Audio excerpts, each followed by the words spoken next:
Last এপিসোডে আমরা দেখেছিলাম জ্যানন গোল্ডেন ডনের উপর অ্যাটাক করে দিয়েছে। তখনই সেখানে ইয়োনো তাদেরকে বাঁচানোর জন্য চলে আসে। তখন ইয়োনো আর গোল্ডেন ডনের কিছু মেম্বার মিলে জ্যাননের সাথীদেরকে হারিয়ে দেয়, কিন্তু আমরা দেখতে পারি তারা জ্যাননের মোকাবেলা করতে পারে না। তখন জ্যানন তাদেরকে হারিয়ে ক্যাপ্টেন উইলিয়ামকে নিয়ে সেখান থেকে চলে যায়। আর সবশেষে আমরা দেখতে পারি ক্যাপ্টেন উইলিয়ামের ওয়ার্ল্ড ট্রি ম্যাজিকের সাহায্যে গোল্ডেন ডনের অর্ধেক মেম্বার বেঁচে যায়। এই এপিসোডের শুরুতে আমরা দেখতে পাই ডান্টে বলছে হিউম্যান ইভিল ক্রিয়েচার্স, হিউম্যানদের ভেতরে রাগ, ভয়, বদলা আর ডিস্ট্রাকশন দিয়েই ভরা। আর এখন আমরা এই হিউম্যানদের জন্যই অনেক বেশি বোর হয়ে গেছি। তাহলে চলো এই জিনিসটা শেষ করা যাক আর এটা দেখা যাক যে ইয়ামি সুকিহিরো তুমি কোন টাইপের পারসন। তখনই সিন শিফট হয় আর আমরা দেখতে পারি ভ্যানিকা হার্ট কিংডমে পৌঁছে গেছে। আর এরই সাথে সে বলে তাহলে চলো এখন এই জিনিসটা দেখা যাক যে কুইন আর তার সাথীরা কেমন আছে। আমি আশা করছি এই সময় তাদের ভেতর অনেক বেশি পাওয়ার আছে, কারণ এরকমটা হলে তাদেরকে ডিস্ট্রয় করতে আরো অনেক বেশি মজা হবে। তখনই আবার সিন শিফট হয় আর আমরা দেখতে পারি চার্মি এখনো খাবার খাচ্ছে আর তাকে এভাবে খেতে দেখে কুইনের অনেক বেশি ভালো লাগছে। এইসব দেখে নোবেল বলে এখন বন্ধ করুন কুইন, আপনার আদরের জন্যই সে এত বেশি বিগড়ে গেছে। আর যদি সে এভাবেই খেতে থাকে তাহলে তার পেট যে কোনো সময় ফেটে যাবে। এইসব শুনে কুইন বলে না এরকম কিছুই হবে না, আর চার্মিকে তো যে কোনো রূপেই অনেক বেশি কিউট লাগে। তখন সেখানে লিওপোল্ড বলে সে কি শুধু হার্ট কিংডমে খাবার খাওয়ার জন্য এসেছে। তখন নোবেল বলে দেখে তো এটাই মনে হচ্ছে, কিন্তু এখন আমাদের স্পিরিট কিংডমের ফাইটের উপর বিশেষ করে ফোকাস করতে হবে, কারণ আমরা জানি না যে এই ফাইট কখন শুরু হয়ে যাবে। তখন লিওপোল্ড বলে আমরা স্পিরিট কিংডমের বর্ডারের সবগুলো ভিলেজ দখল করে ফেলেছি, এর মানে আমরা এই সময় তাদের থেকে এগিয়ে আছি। এটা শুনে মিমোসা বলে কিন্তু এর জন্য আমাদেরকে অত বেশি পজিটিভ হলে চলবে না, কারণ এই সময় ক্যাপ্টেন রিল আর ক্যাপ্টেন শার্লেট ক্লোয়ার কিংডমের মধ্যে ক্যাপ্টেন্স মিটিং এর জন্য গেছে। আমি জানি না সেখানে এই সময় কি হচ্ছে। তখনই সেখানে লাক আর লিওপোল্ড আবার একে অপরের সাথে ফাইট করার কথা বলে, আর এরই সাথে আস্থাকেও তাদের সাথে ফাইটের জন্য জয়েন হতে বলে। এইসব শুনে নোবেল বলে আস্থা এই সময় এখানে নেই, কারণ সে ছুটি পেয়েছে, আর এরই জন্য সে ক্লোয়ার কিংডমে ব্ল্যাক বুলসের মেম্বারদের সাথে দেখা করার জন্য গেছে, আর ফিনরালও তার সাথেই গেছে। তখনই কুইন ফাইটের আগে তাদেরকে একটু রেস্ট করতে বলে।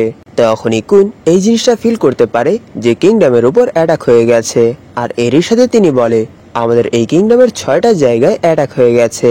যেহেতু ওয়াটার স্পিরিটের ক্লোন এদিক ওদিক ছড়িয়ে ছিটিয়ে আছে, তাই সবগুলো স্পিরিট গার্ডিয়ানদেরকে এই সম্পর্কে জানিয়ে দেওয়া হয়েছে, আর তারাও এই সময় তাদের সাথে ফাইট করতে চলে গেছে। আর যেই 6 জন এই কিংডমের উপর অ্যাটাক করার জন্য এসেছে তাদের কাছে ডেভিল পাওয়ার আছে, আর তারা সবাই 0 স্টেজের মধ্যে আছে। এর মানে স্পিরিট গার্ডিয়ানদেরও তাদের সাথে ফাইট করতে অনেক প্রবলেম হবে। তাই এখন এখানে আপনাদের সাহায্যের প্রয়োজন হবে। আর এখানে সব থেকে বেশি ম্যাজিক ভ্যানিকারই ফিল হচ্ছে, যার উপর এই সময় ম্যাগি কিউলা কবজা করে রেখেছে। এটা শোনার সাথে সাথেই নোবেল অনেক বেশি রেগে যায়। আর অন্যদিকে ভ্যানিকা কিংডমের মধ্যে অনেক বেশি ডিস্ট্রাকশন করছে, যাতে করে কুইন নিজেই তার কাছে চলে আসে। তখনই আমরা দেখতে পারি ব্ল্যাক বুলসের বেসকে এই সময় নিউট্রাল জোনের মধ্যে রাখা হয়েছে, যাতে করে ক্লোয়ার কিংডমের উপর অ্যাটাক হওয়া মাত্রই তারা এই জিনিসটাকে হ্যান্ডেল করতে পারে। তখনই আমরা দেখতে পারি ব্ল্যাক বুলস বেসের মধ্যে আস্থা আর ফিনরাল চলে এসেছে। তখন তারা সেখানে ভেনেসা, ঘোষ আর গ্রেকেই দেখতে পায়। তখনই ফিনরালের এই জিনিসটা ফিল হয় যে ক্যাপ্টেন্স মিটিং খুব দ্রুতই শেষ হতে চলেছে। এরই জন্য সে সেখান থেকে ক্যাপ্টেন ইয়ামিকে নিয়ে আসার জন্য চলে যায়। তখনই আস্থা জিজ্ঞেস করে তোমরা কি জানো এই সময় গর্ডন কেমন আছে? সে তো তোদের বাড়িতে কার্স ম্যাজিক শেখার জন্য গিয়েছিল তাই না? এটা শুনে ঘোষ বলে আমার কাছে তুমি তার সম্পর্কে কিছুই জিজ্ঞেস করো না, আমি শুধু এটাই জানি যে আমি তাদের বাড়িতে আর কখনোই যাব না। আর অন্যদিকে আমরা দেখতে পারি গর্ডন তার স্টাডির মধ্যে পুরোপুরি হারিয়ে গেছে। তখনই আস্থা জিজ্ঞেস করে হেনরি কি এই সময় উপরে আছে? তখন ভেনেসা বলে হেনরির ম্যাজিক এই সময় অনেক বেশি উইক, এর কারণ এই সময় বেসের ভেতর থেকে আমাদের অনেকগুলো মেম্বারই বাইরে গেছে, আর এরই সাথে চার্মিও এখান থেকে চলে গেছে, যার জন্য আমরা তার ম্যাজিক রিকভারি ফুডের সাহায্যে আমাদের ম্যাজিক রিকভার করতে পারছি না। এইসব শুনে আশা বলে নিশ্চয়ই চার্মি এই সময় হার্ট কিংডমের টেস্টি ফুড খাচ্ছে। আমি নিশ্চিত যে সে সেখান থেকে এত দ্রুত ফিরে আসবে না, কিন্তু আমি এখানে মেঘমাকে দেখতে পারছি না, সে কোথায় গেছে? তখন ভেনেসা বলে যখনই সে হার্ট কিংডম থেকে ফিরে এসেছে তখনই সে জোরার সাথে কোথাও ট্রেনিং করার জন্য চলে গেছে। তখনই হঠাৎ করে হেনরি তাদের সবাইকে ডাকতে শুরু করে। আর এরই সাথে ঘোষ যখন জানালা দিয়ে বাইরের দিকে তাকায় তখন সে বলে, দ্রুত এদিকে আসো, দেখো আমাদের বেস হাওয়াতে উড়ছে। তখন সেখানে ডান্টে বলে, আমার মনে হয় এই সময় ইয়ামি সুকিহিরো এখানে নেই, তাহলে চলো যতক্ষণ পর্যন্ত সে এখানে ফিরে আসছে না ততক্ষণ পর্যন্ত আমি তোমাদের সাথে একটু খেলে নেই। তাকে দেখে আস্থা বলে, তাহলে কি স্পেড কিংডম আমাদের উপর অ্যাটাক করে দিয়েছে? এটা বলার সাথে সাথেই তারা সবাই ফাইটের জন্য তৈরি হয়ে যায়। আর এরই সাথে হেনরি ব্ল্যাক বুলসের বেসকে ট্রান্সফর্ম করে ফেলে। তখন ঘোষ বলে, তাকে দেখে তো অনেক বেশি ডেঞ্জারাস মনে হচ্ছে, তাই আমার মনে হয় এখানে আমাকে আমার পাওয়ার কন্ট্রোল করার কোনো প্রয়োজন নেই। এটা বলার সাথে সাথেই ঘোষ আর হেনরি মিলে ডান্টের উপর অ্যাটাক করে দেয়। কিন্তু আমরা দেখতে পারি ডান্টে তার গ্র্যাভিটি ম্যাজিকের সাহায্যে তাদের অ্যাটাকের ডাইরেকশন মাটির দিকে ঝুঁকিয়ে দেয়। আর এইসব কিছু দেখে ঘোষ বলে, এটা আবার কেমন মনস্টার, সে তো তার সিঙ্গেল স্পেলের সাহায্যেই মাটির মধ্যে কত বড় একটা গর্ত করে ফেলেছে। তখন ভেনেসা বলে, যদি রোজ এখানে না হতো তাহলে আমাদের অবস্থাও ঠিক এমনই হতো। তখন ডান্টে বলে, আমার তো এই জিনিসটা বিশ্বাসই হচ্ছে না যে আমার স্পেল কাস্ট করার পরও তোমরা এখনো এখানে কি করে ঠিক আছো। আমার মনে হয় তোমাদের মধ্যেই কেউ ন্যাচারাল লকে ম্যানিপুলেট করতে পারে। ও তাহলে এখানে ইয়ামি ছাড়াও আরো একজন পার্সন আছে যে আর্কে স্টেজের মধ্যে আছে। তখনই আস্থা ডান্টের উপর অ্যাটাক করে দেয় আর বলে, তোমাকে সর্বপ্রথম এখানে আমার সাথে ফাইট করতে হবে। এটা দেখে ডান্টে বলে, আমার মনে হয় তুমি এখানে অনেক বেশি এক্সাইটেড, তাহলে চলো এই জিনিসটা দেখা যাক যে তুমি আমাকে কতটুকু এন্টারটেইন করতে পারো। তখনই আস্থা ডার্ক স্ল্যাশের সাহায্যে তার উপর অ্যাটাক করে দেয়। এটা দেখে ডান্টে তার ম্যাজিকের সাহায্যে আস্থার অ্যাটাক ব্লক করার ট্রাই করে, কিন্তু সে দেখতে পায় সে তার অ্যাটাক ব্লক করতে পারছে না।